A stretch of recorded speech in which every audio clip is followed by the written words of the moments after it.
नमस्कार, खबरनामा में आपका स्वागत है। आज बात अर्णव गोस्वामी की। जी, ये वही न्यूज एंकर हैं जिन्होंने अपने अनोखे अंदाज से पत्रकारिता का स्वरूप ही बदल डाला। न सिर्फ चिल्लाना बल्कि पत्रकारिता के नियमों को ताक पर रखकर पिछले कुछ महीनों से ऐसी पत्रकारिता की कि सबकी आंखों में खटकने लगी। दरअसल ये सारी कहानी शुरू हुई थी बॉलीवुड एक्टर सुशांत सिंह राजपूत के आत्महत्या के मामले से। किसी भी न्यूज चैनल ने इस मुद्दे को उस स्तर पर नहीं दिखाया जिस स्तर पर अर्णव गोस्वामी और उनके न्यूज चैनल रिपब्लिक टीवी ने दिखाया था। लाइव सेशन में धमकी देने से लेकर ड्रग्स की मांग करना आम बात थी। हद तब हो गई जब रिपोर्टर लाइव गालियां देने लगे।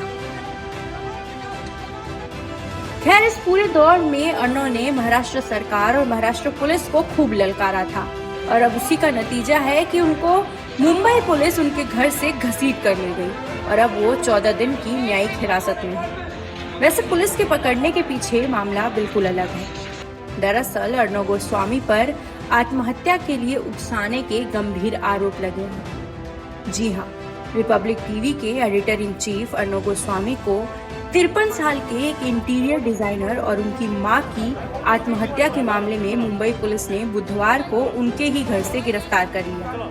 मुंबई पुलिस ने आधिकारिक तौर पर नहीं बताया है कि अर्णव गोस्वामी की गिरफ्तारी किस मामले में हुई है।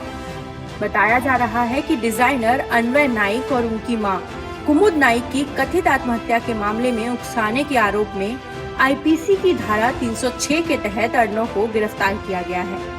मई 2018 में आत्महत्या से पहले लिखे एक खत में अन्वय नाइक ने आरोप लगाया था कि अर्णव गोस्वामी ने रिपब्लिक नेटवर्क के स्टूडियो का इंटीरियर डिजाइन कराने के बाद भुगतान नहीं किया था। इस गिरफ्तारी का वीडियो सोशल मीडिया पर काफी वायरल हुआ। खैर, अब अर्णव गोस्वामी को 14 दिन की न्यायिक हिरासत में भेज दिया गया है। जहां एक तरफ अर्णव की गिरफ्तारी हुई है तो वहीं देश में विरोध प्रदर्शन भी शुरू हो गए हैं।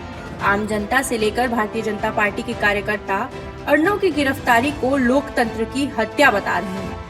सड़क पर अर्णव गोस्वामी के समर्थन में लोग खड़े हैं। इतना ही नहीं, सोशल मीडिया पर भी लोग अर्णव को एक जिम्मेदार पत्रकार बता रहे हैं। उनका कहना है कि अर्णव ने सही मुद्दे उठाए हैं, जिसके चलते अब उद्धव सरकार के इशारों पर महाराष्ट्र पुलिस काम कर रही है। जहां एक तरफ लोग अर्णव का समर्थन कर रहे हैं तो वहीं लोग अर्णव की गिरफ्तारी पर मजाक भी बना रहे हैं। जैसे कोई कह रहा है कि ध्वनि प्रदूषण पर रोक लगाने के लिए कदम उठाया गया है।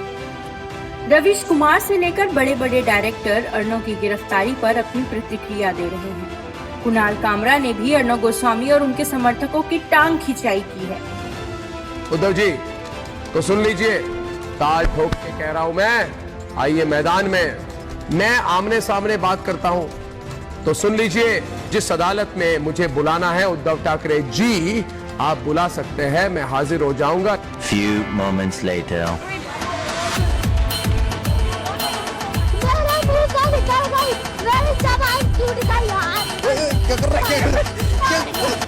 अब लोगों का मानना है कि शिवसेना ने जानकर अर्णव गोस्वामी को गिरफ्तार करवाया है और ये लोकतंत्र की हत्या है।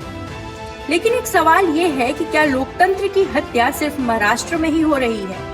उत्तर प्रदेश के लिए आप क्या कहेंगे, जहां के मुख्यमंत्री योगी आदित्यनाथ और उनकी सरकार के खिलाफ बोलने पर पत्रकारों को हिरासत में ले लिया जा रहा है, उन पर हमले हो रहे हैं, उनको अपनी नौकरी से हाथ धोना पड़ रहा है। क्या ये लोकतंत्र की हत्या नहीं है, या फिर लोकतंत्र की परिभाषा उत्तर प्रदेश के लिए दूसरी है? आपको बता दें कि यूपी में पिछले एक साल में कम से कम 15 पत्रकारों के खिलाफ खबर लिखने के मामलों में मुकदमे दर्ज कराए गए हैं। वो सिर्फ इसलिए क्योंकि उन्होंने इस जंगल राज पर सवाल उठाए थे। दुख इस बात का है कि जनता भी दोगला व्यवहार कर रही है।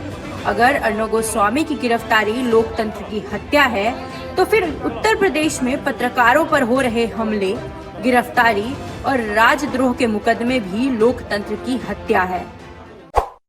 आपको ये वीडियो कैसे लगा हमें कमेंट बॉक्स में जरूर बताएं और हमारे चैनल को सब्सक्राइब करना ना भूलें।